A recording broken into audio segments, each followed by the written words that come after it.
Good evening and thanks for tuning in. I'm Jenna Budell with the WJTS News. CenterPoint Energy is asking Indiana South customers to temporarily turn down the thermostat to conserve natural gas. This includes customers in Davies, Gibson, Knox, Martin, Pike, Posey, Spencer, Vanderburgh, and Warwick counties. If possible, customers are asked to reduce their thermostat settings to 60 to 65 degrees during the day when at home and lower the setting an additional 5 to 10 degrees when asleep, away, or from home through Friday morning. Although the area is not currently in an emergency situation, the gas company is asking for customers' help with conserving natural gas. This will help ensure that all customers continue to have gas services to stay safe and warm during the extreme cold weather. For more tips on how to save energy, visit vectran.com/save energy. CenterPoint Energy also provides a safety reminder in case of a suspected gas leak. If you smell the rotten egg odor of natural gas inside or near your home, leave the area immediately on foot and don't turn any electrical devices on or off.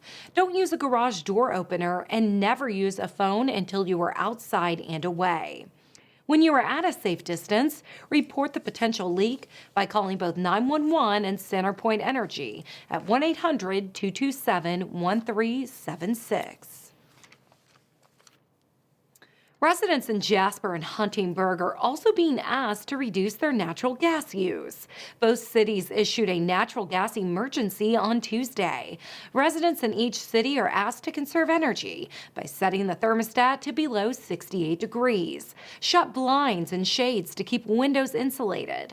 Turn off or unplug non-essential appliances. Avoid using large appliances. Minimize the use of electric lights. City officials say this to help with the natural gas shortage in the Midwest.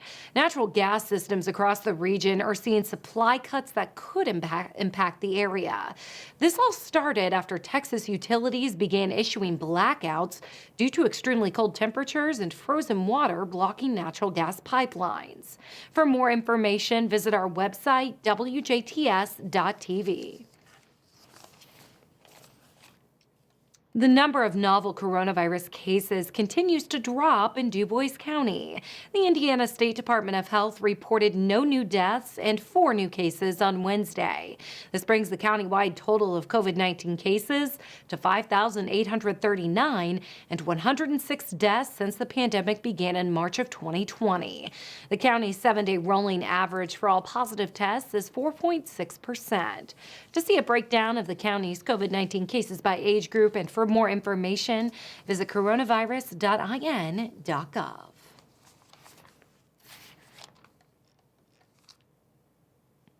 The Indiana State Department of Health reported 933 new cases of COVID-19 and 20 additional deaths on Wednesday. The Hoosier State has now recorded 651,453 positive cases and 11,825 deaths since the onset of the pandemic in March of 2020. The numbers for our viewing area are as follows. Dubois County with 5,839 cases, 106 deaths. Pike County, 1,262 cases and 30 deaths. Spencer reporting 2,135 cases, 28 deaths. Perry, 1,711 cases and 35 deaths. Martin, 798 cases with 15 deaths.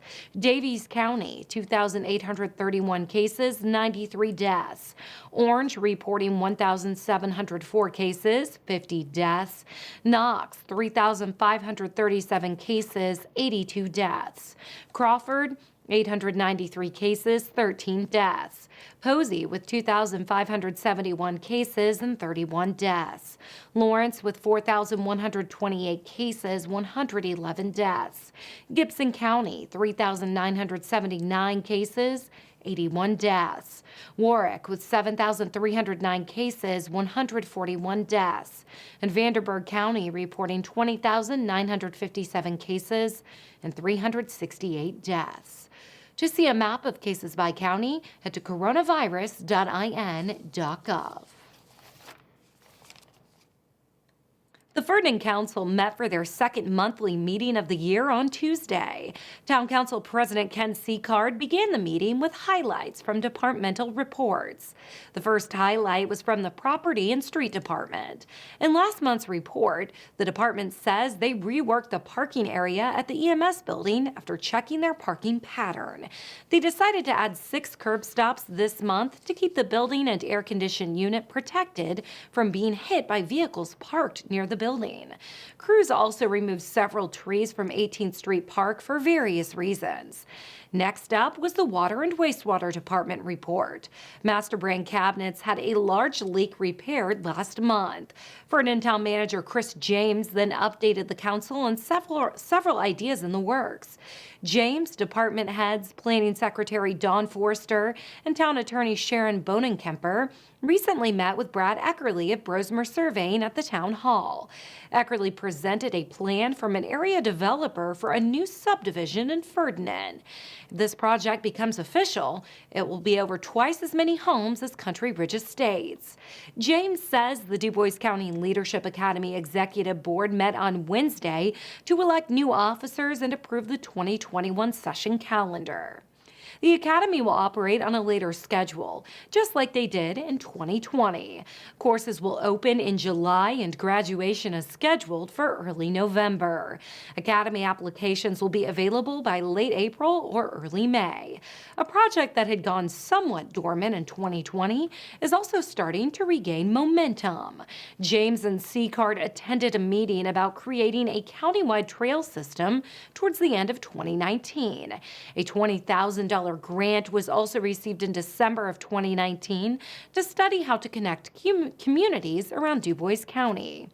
James is attending several meetings in the coming weeks to examine how feasible these bike and pedestrian trails will be, where they will be located, and possible connection points. The next update was from the Parks Department. Any event or league is required to submit a COVID-19 response plan to the Dubois County Health Department. All shelter house reservations are also required to follow the state's restrictions. The Parks Department has also been receiving inquiries about larger events and their policies. The state and county health policies must be followed. The number of people allowed to attend an event depends on the county's advisory level. The board and town council will have the final say for all events. It is possible for the town to permit any event at this time that will occur later in the year. Direct and repeated conversations must be held regularly. Speaking of COVID-19, the Parks Department also provided an update on their park cleaning and sanitation practices. The parks are following the state's Back on Track standards and directives. Cleaning Concepts has been cleaning the shelters and restrooms on a daily basis. Cleaning services and sanitization is minimized to those that remain open during the winter months. The 2 restrooms at 18th Street Park and the one at 5th Street Park will remain open. The portable toilets at the Old Town Lake will stay out for the time being. Old Town Lake also has a lot of projects in store this year. Fishing Pier and Kayak launch construction are expected to begin later this month. The lake is currently being lowered by a foot to complete these projects. The park will remain open during this time. Towards the end of the meeting, Seacard announced that the town has submitted its application for this year's round of Community Crossings grants. Winners will be announced in the spring. The next Ferdinand Town Council meeting is scheduled for Tuesday, March 16th at 6:30 p.m. at the Ferdinand Community Center. The Dubois County Chamber of Commerce has a new director. Becky Hickman was recently hired to serve as the Chamber's new executive director. Hickman has worked in Dubois County for the past 30 years. For 19 of these years, she served as the Director of Learning and Development at German American. She brings a vast problem-solving, training, and facilitation set of skills to the Chamber, as well as past professional experiences and community engagement opportunities that are deeply rooted in and around Dubois County. The Dubois County Chamber of Commerce's 2021 membership campaign is currently underway. To renew or join electronically, visit DuboisCountyChamber.com/join, or to request a traditional paper application, email Dubois County Chamber of Commerce at gmail.com. The latest proposal to deal with marijuana in Indiana law would set standards for how much pot you could have in your system.